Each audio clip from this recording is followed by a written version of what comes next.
Please welcome the current Vice Chair of U.S. Commission on International Religious Freedom, Abraham Cooper.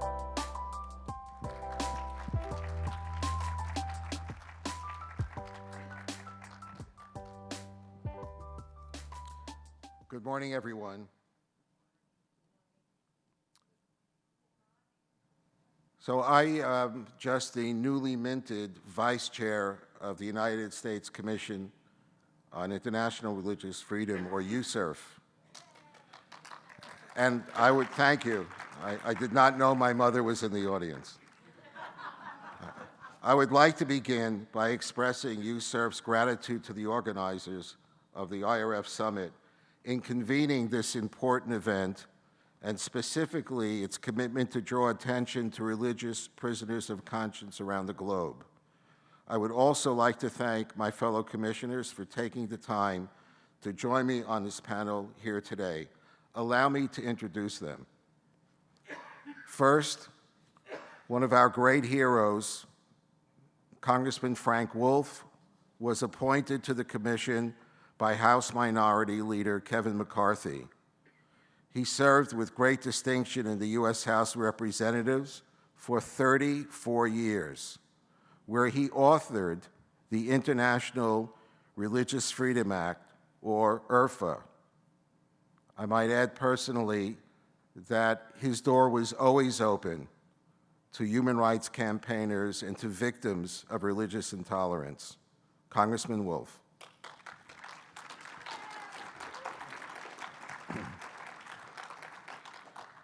Eric Yulin was appointed to the commission by Senator Minority Leader Mitch McConnell.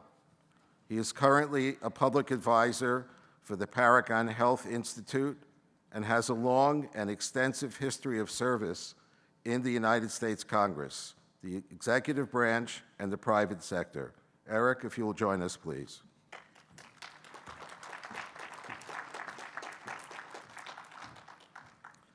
Professor Stephen Schneck was appointed to the commission by President Joe Biden.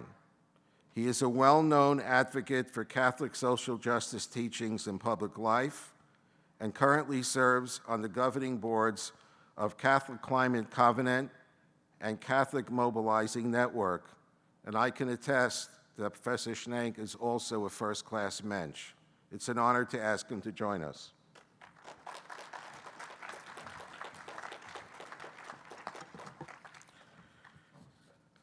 The last of the troublemakers joining us this morning, David Curry, was recently appointed to the commission. He is president and CEO of Open Doors USA and is an advocate for religious freedom and human rights for all around the world. David?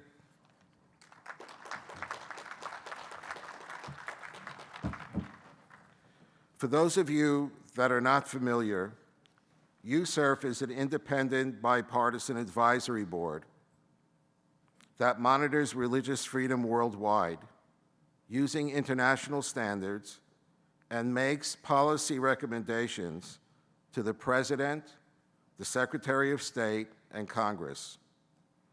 USERF has 9 commissioners appointed by the President and the congressional leadership from both political parties.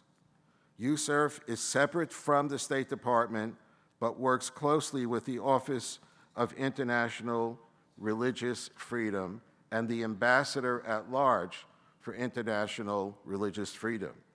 USERF, the State Department's Religious Freedom Office, and a senior advisor at the White House were all created over 20 years ago by the International Religious Freedom Act of 1998, commonly known as IRFA. So later on, if you have any complaints, it's all Frank Wolf's fault. Today, we want to focus on USERF's efforts to support religious prisoners of conscience, often referred to as RPOCs. To begin with, I'm going to ask Commissioner Wolf, can you please tell us about USERF's work to highlight RCOPs and the significance of this advocacy?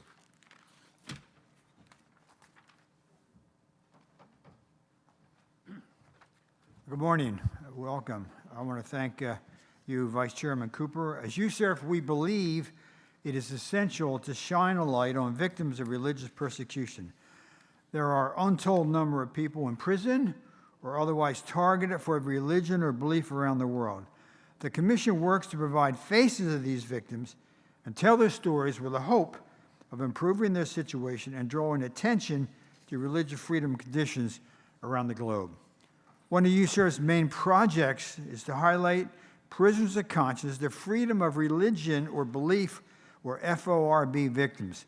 By law, USERF is required to maintain a public list that identifies, documents victims who were detained or imprisoned, disappeared, tortured, placed under house arrest, or subject to forced renunciation of faith for the religion or belief in countries that USERF recommends either CPC designation or also countries that non-state actors be designated entities of particular concern. Currently, USERF's Freedom of Religion Belief Victims List features over 1,500 victims, and yet some people think there are thousands, others think there are millions, because we see by the Pew polling data that 80% of the world's population lives in a religiously repressive nation. In addition to cataloging religion prisoners of conscience, USERF engages in other activities to advocate for these prisoners and others and advance religious freedom protections, including highlighting the cases in all publications, annual reports, press meetings with both American and foreign government officials. The fact is, when Katrina's father, Tom Lantos, would go to Russia, every time they went to Russia, they had a list of dissidents. Tom Lantos never went anywhere without having a list of dissidents, and before the meeting got started, they gave them the list to advocate for it. Every delegation that goes anywhere where these things are taking place should have a list of prisoners that they advocate for. The Commission also took an active speaking out for Cardinal Zen. I'm going to adopt Cardinal Zen as a prisoner of conscience. Cardinal Zen is 90 years old. A prison sentence for Cardinal Zen would be terrible. So the Commission advocates that way. I would urge everybody here to adopt a prisoner of conscience like Cardinal Zen and advocate and speak out. We meet with the NGOs and family members of victims like the mother of Nigerian Leah Sheribu, who I am also going to adopt, who was abducted by ISIS in West Africa as a child and remains in their custody for not renouncing her Christian faith. And the wife of Saudi blogger Raif Badiwa, who, although released after serving a decade in prison, and if you go on the Wikipedia list to see what the Saudis did to him, it's brutal. He remains unable to reunite with his family due to a 10-year travel ban. Anyone who goes to Saudi Arabia, this would be one of the prime cases that they raised. If you ever speak to a Saudi person here or in Saudi Arabia, his case should be raised. We also coordinate with, God bless, Tom Lantos Human Rights Commission to find a member of Congress interested in advocating for these prisoners. I urge everybody here to contact their member of Congress, House and Senate, and ask them to work with USERF to adopt a prisoner of conscience. Obviously, the advocacy is always with the consent of the parties involved and their families to make sure their safety and security and highest priority. Ultimately, it's to do no harm. So in closing, I remember in Perm Camp 35 where Natan Sharansky was, the commandant of the camp, Colonel Osen, treated Natan Sharansky well because he didn't understand all these letters that were coming in for Sharansky, so he wanted to make sure that nothing bad happened. It actually improves their life when they're in prison. Bottom line, it helps prisoners. 2, it shows they are not forgotten. They know if you were in prison that you are not forgotten. Your family knows that you're not forgotten. It makes all the difference in the world. Just talk to Andrew Brunson. He can tell you. So let's all adopt prisoners. Let's all speak out.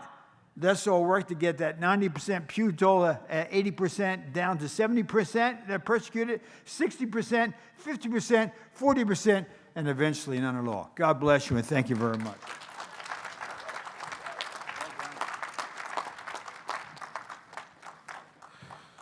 Thank you, Frank.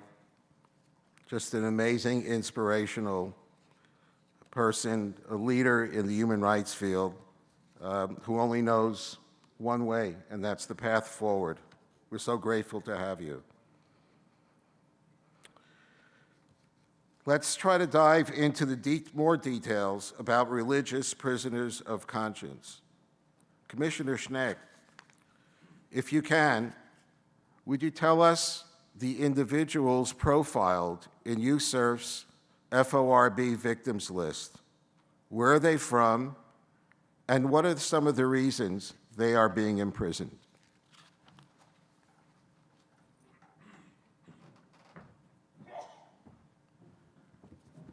Thank you, Rabbi Cooper. USERF's FORB victims list highlights RPOCs from all over the globe. The countries with the most victims in the database are China, Russia, Iran, Uzbekistan, Pakistan, Vietnam, Eritrea, India, Saudi Arabia, and Turkmenistan. This list is not surprising, as these are the countries with some of the most severe violations of religious freedom globally. It is important to note that religious freedom violations, including the incarceration of RPOCs, occur within their own unique contexts. For example, in China, the country with the most victims on our FORB victims list, we see a wide range of religious groups facing imprisonment and prolonged detainment. Tibetan Buddhists consistently face prison time for merely possessing images of the Dalai Lama or listening to his teachings. Falun Gong practitioners and members of the Church of Almighty God face steep prison time for being part of a quote-unquote cult, for engaging in their religious activities or distributing religious literature. Authorities continue to harass and detain underground Catholic priests and Protestant house church leaders who refuse to join the respective state-controlled religious associations. Uyghurs and other Turkic Muslims face genocide and crimes against humanity in Xinjiang as authorities place them in concentration camps where they endure torture, sexual violence, forced labor, and forced sterilization while in custody. While China systematically persecutes its religious and ethnic minorities, other countries have primarily targeted and imprison members of the majority religious community. In Uzbekistan, for example, authorities continue to imprison over 2,000 Muslims in connection with their religious activities or real or alleged religious affiliations, despite being a Muslim majority country. Muslims there are arrested for peaceful religious activities, such as possessing religious literature or meeting to pray.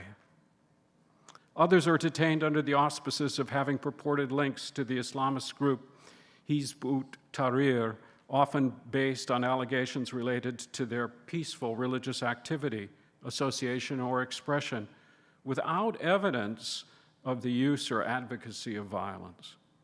Authorities have subjected prisoners to torture and prevented them from practicing their religion in prison.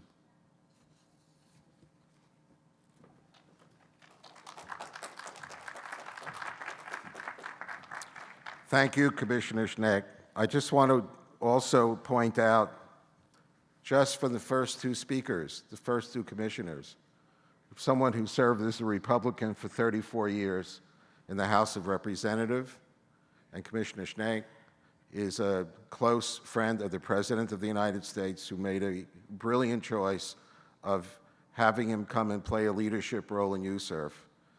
I think we can speak for everybody on the commission that at least, and we say in Hebrew, the Dalet Amot, the 4 cubits that we occupy here in Washington, we talk about human rights, human dignity. There are no Republicans or Democrats. There are only Americans. And we're grateful for that opportunity. Thank you, Commissioner Schneck. The FORB victims list, of course, highlights individual people who've been targeted based on their religious identity.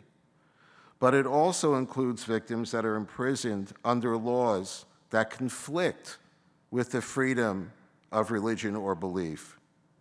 Commissioner Yulin, could you talk a bit more about these types of cases and where we see enforcement?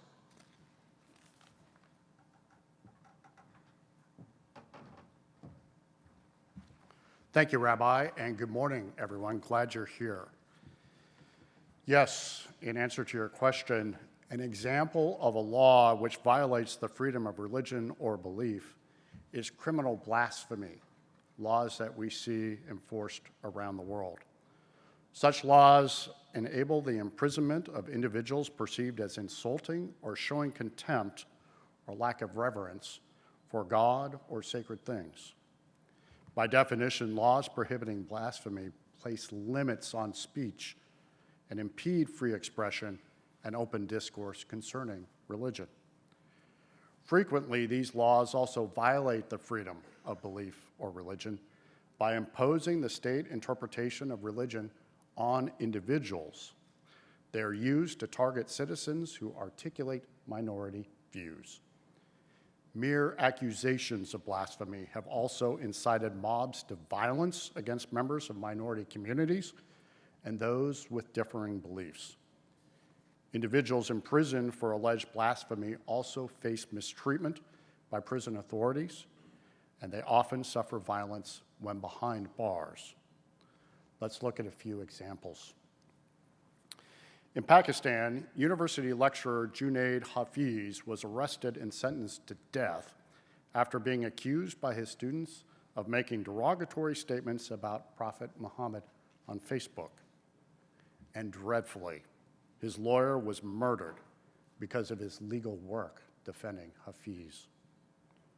In Nigeria, humanist leader Mubarak Bala was recently sentenced to 24 years in prison for peacefully expressing his beliefs online, which the state considered blasphemous.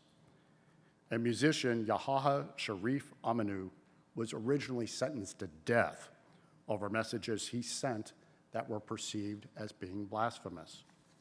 He is awaiting appeal. Now, it's not just blasphemy laws we focus on. We also see women in prison for opposing state-imposed religious interpretations of proper dress and behavior. In Saudi Arabia, activists voicing peaceful dissent or protesting against laws prohibiting women from certain activities, such as driving, traveling without a male guardian, or opposing the religiously grounded guardianship system, well, they've been arrested, tortured, sentenced to prison time, and placed on travel bans when finally released from jail.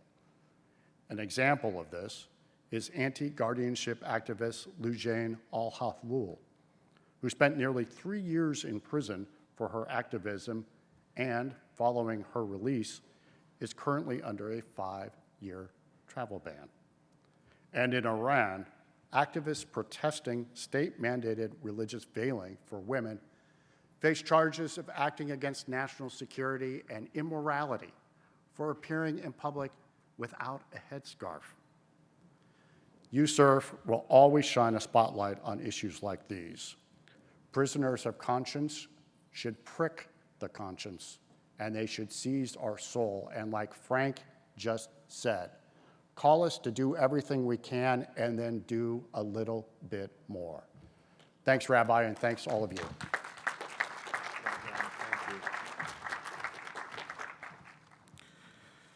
Thank you, Commissioner.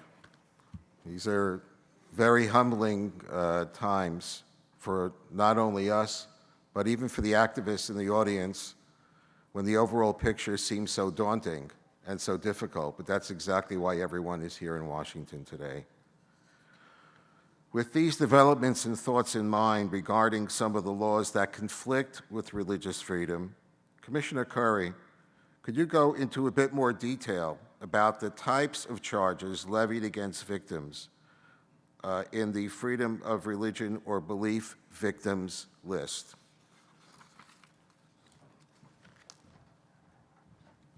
Thank you very much. Yes, prisoners of conscience often face charges directly connected to their religious beliefs and activities like blasphemy, apostasy, hate speech, and other things. But the majority of those on the victims list face national security-related charges. The umbrella of these charges include terrorism, separatism, sedition, treason, subversive activities of some kind or another. The interesting thing is that these activities are not backed up by compelling evidence or advocacy of violence or these sorts of things. Not at all. While many countries have legitimate security concerns, many governments have grown accustomed to using the banner of national security, counterterrorism, and religious beliefs or non-religion engaging in human rights activities as an excuse for prisoners of conscience. Sadly, individuals arrested under these pretexts often face severe due process violations and either remain in a perpetual state of pretrial detention or are sentenced harshly, all while experiencing abuses in prison such as torture and medical neglect. In India, Father Stan Swami, a Jesuit priest, was arrested and charged with terrorism at the age of 83 for his work helping vulnerable religious groups. He later died in prison after being repeatedly denied vital medical treatment. I should also note that his co-defendants are still stuck in prison, facing similar conditions. 2 months ago, a court denied the plea of Gautam Navaka to be transferred from jail to house arrest despite his deteriorating age and being 70 years of age. In Iran, Pastor Yusuf Nadarki, he's a Christian convert, was originally sentenced to 10 years in prison for acting against national security by promoting Zionist Christianity, a direct reference to his religious beliefs and activity. And in Russia, Jehovah's Witnesses are systematically arrested and imprisoned under extremism charges for engaging in just what is practically peaceful religious activities. So there's so many of these cases that we could name that are very serious cases where national security laws are being used against them. Thank you.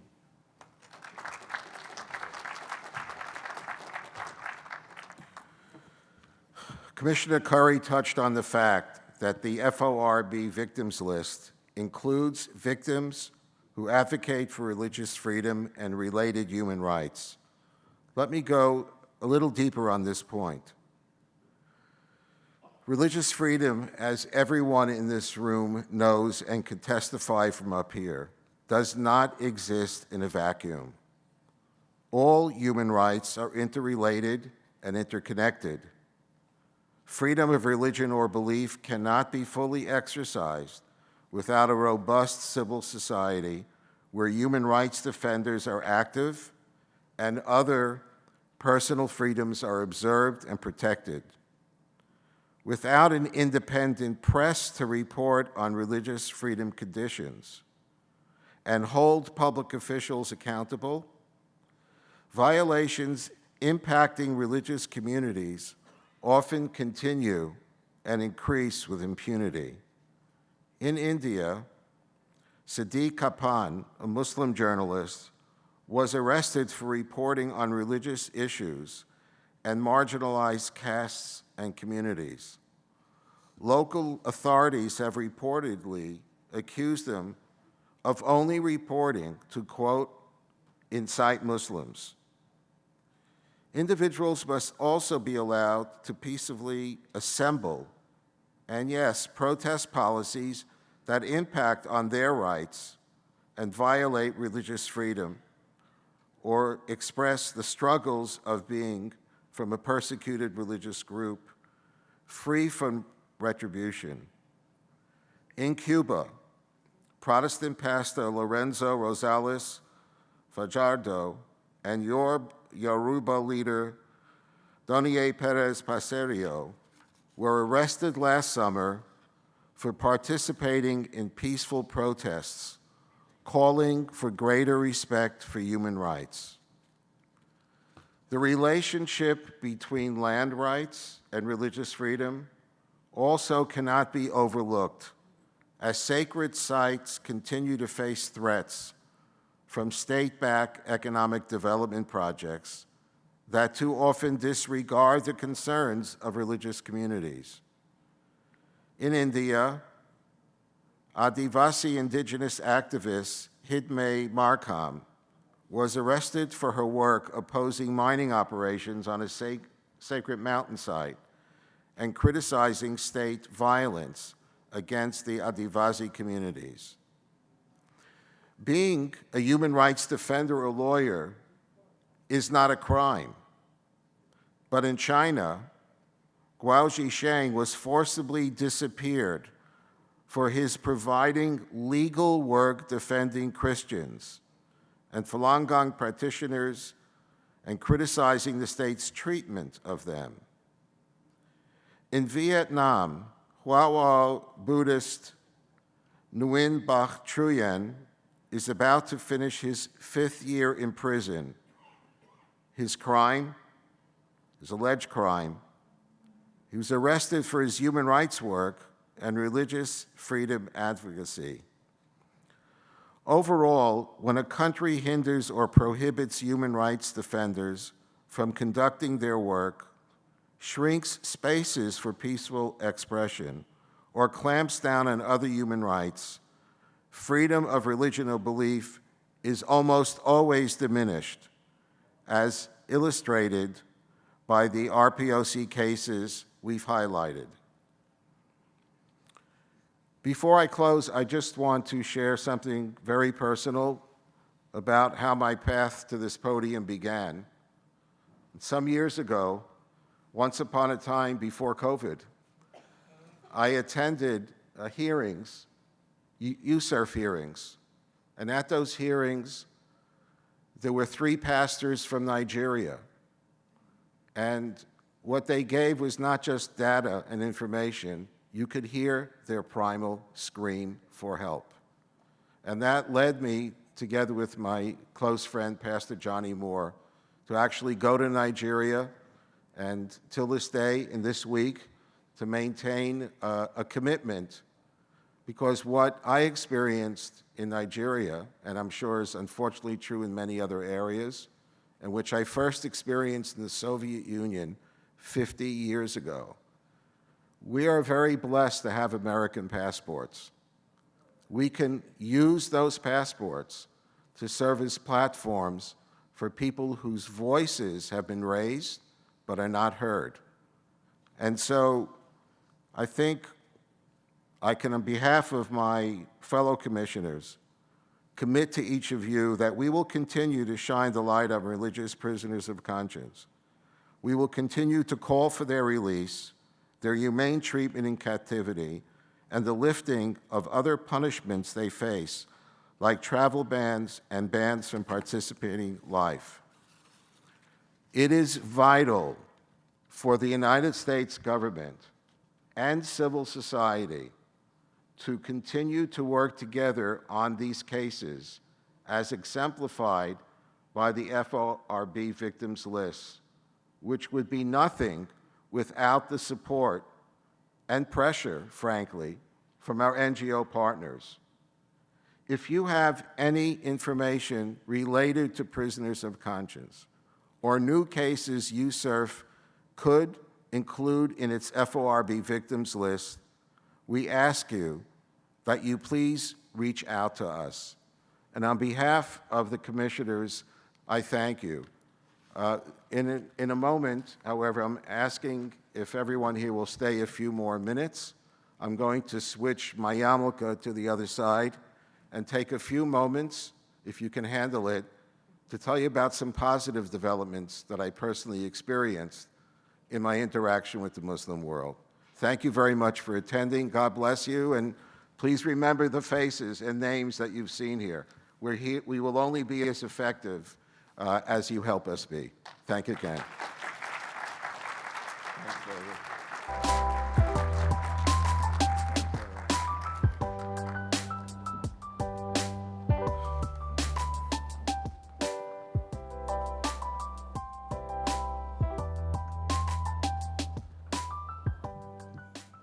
So what are we going to do about COVID? The next session, which I was supposed to lead, would have been about a 20-minute dialogue with two ambassadors. What I'm going to do briefly is I want to read you the 5 questions I prepared for the Honorable Ambassador from Bahrain here in Washington, who just got COVIDed, and the Honorable Ambassador Herzog from Israel, whose government just cratered, and he's chained to his desk, and I think something like a 4-hour phone call with the Israeli cabinet. That leaves you with a very dangerous situation. A member of the clergy you can't push the mute button on. So I'll try to be brief. First, just the questions, because many of us will have opportunities to interact with diplomats and other officials and citizens of these countries. So my first question would have been, as a small nation directly across the Arabian Gulf from Iran, why did Bahrain sign the Abraham Accords?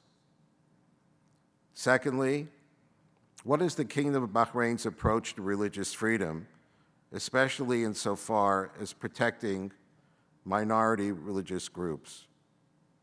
Third, how can the Abraham Accords survive and thrive throughout the Arab and Muslim worlds? 4, what's been the response of the young people in your country to the Abraham Accords?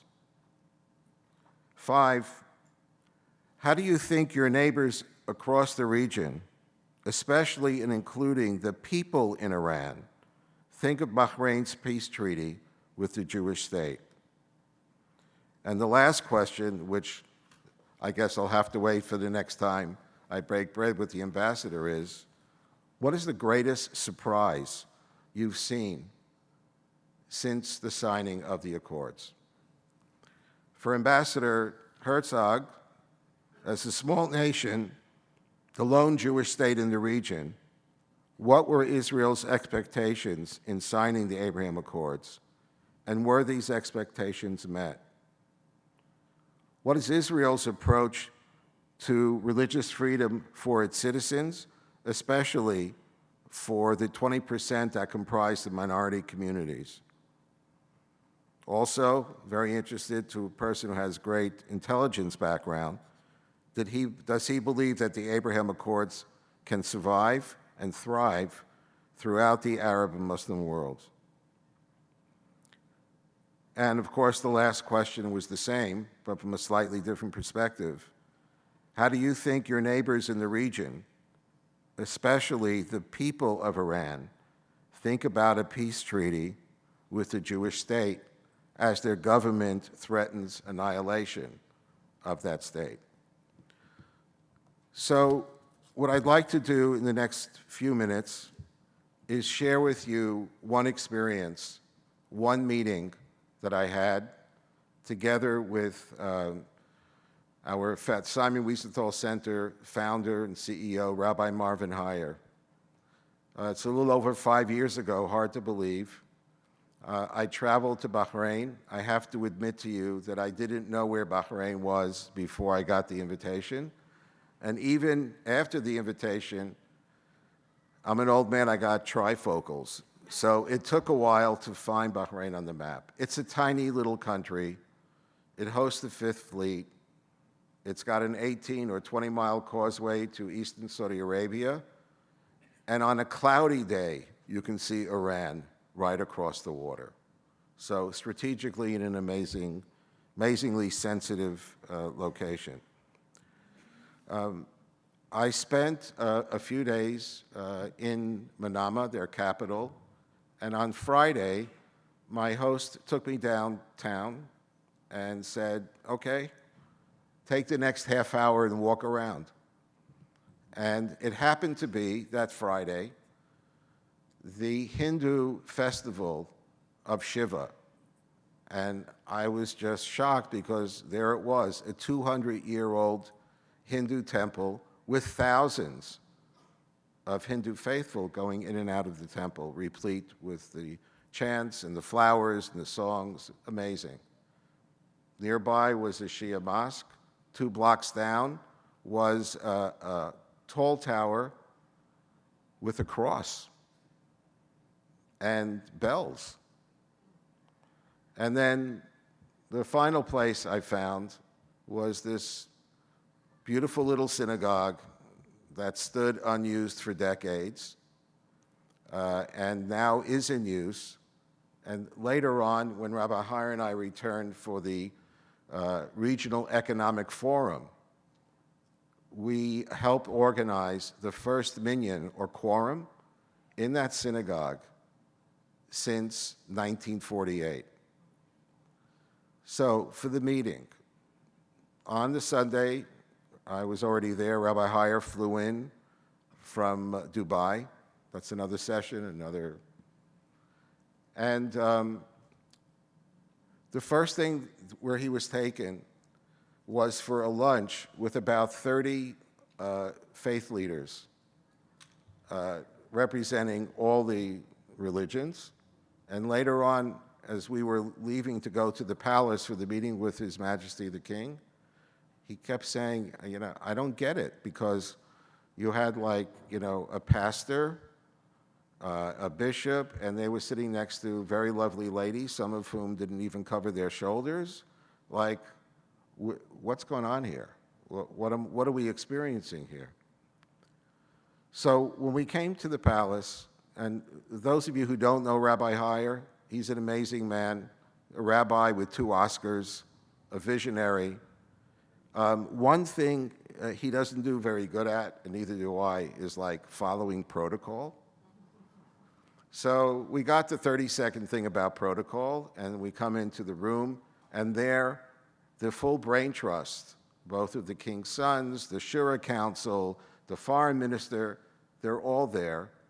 And Rabbi Heyer draws a straight line to King Hamad, puts his hand out to shake his hand. When that happens, he puts his hand over the king's hand and recites a Hebrew blessing, because, in case you didn't notice, Judaism has blessings for everything: thunder, lightning, and when you're in the presence of royalty, like Queen Elizabeth. He said the blessing in Hebrew, and then he repeated it in English.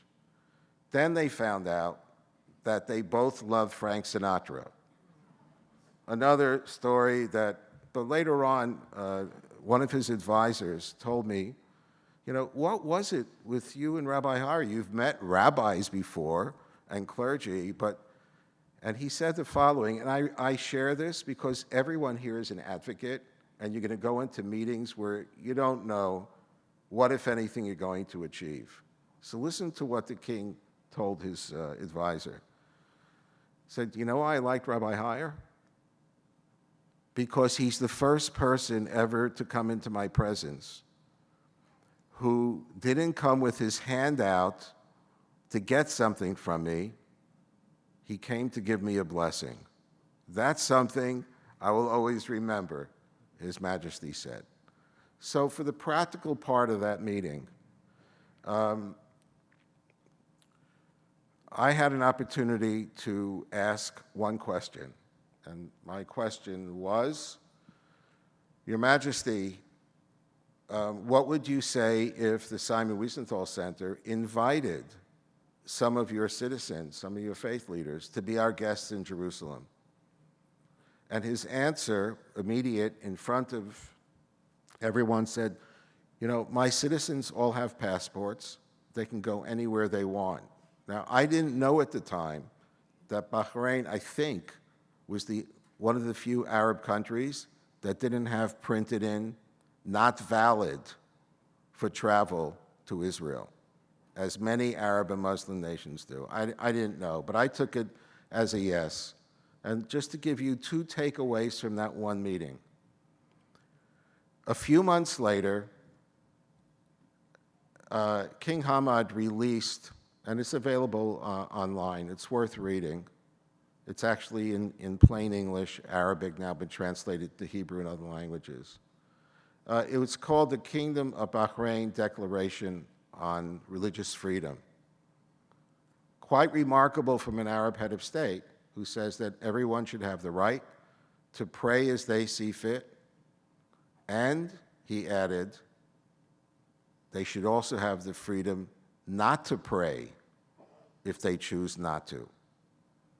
A remarkable document, I think in many ways very courageous, and something which we asked when we heard this was taking place to please put it in the English language in simple, straight terms so that those of us who are not theologically inclined, or just tell us what you think.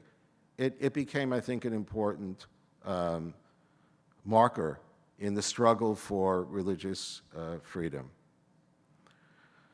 Some of you may remember the initial reaction when President Trump announced he was moving the United States Embassy to Jerusalem. So I happened to have been in Jerusalem the day that was announced, and my good friend, many of you know Ehud Yaari from the Washington Institute and one of Israel's most respected analysts and commentators, called me up and he said, well, Abe, I'm glad you came to Jerusalem. You've got all these grandchildren, so I hate to tell you, but you're going to have a lot more time to spend with them, because there's no way that the delegation from Bahrain of 24 faith leaders, they're not going to come to Israel now. The next day, they arrived. They spent 4 days in Jerusalem. It was just an amazing, transformative moment. I have hosted before, years before already, a delegation of Muslim leaders from Indonesia. Following this delegation, the most fun I ever had. I'm still trying to figure out exactly what they were trying to achieve. So we pick up 4 young Kuwaitis at the King Hussein Bridge, and they hand to me a printed piece of paper, and I said, what's this? They said, we've done our work on the internet, and these are the 14 restaurants we want to eat at in the next 3 days. I think the bottom line, and by the way, this should not be taken as a free pass for the political challenges that face countries like Bahrain, with a long list of people who have a lot of complaints. But when we're talking about religion and the public expression thereof, we found that this tiny country is an important template on this issue. I've already met on a number of occasions with the current ambassador, who just a few weeks ago was out at the Museum of Tolerance in Los Angeles, our educational arm. Each of you are invited to do so. And whether it's the UAE ambassador here, a phenomenal ambassador of Morocco, there are a lot of talented diplomats that are here representing their nations, and it's our job to push them to continue to do the right thing. So while I can't be stopped by Zoom, I see 3 of my young colleagues are getting gray hairs in the back, and elevator music, which I detest. So I think I will stop here. God bless.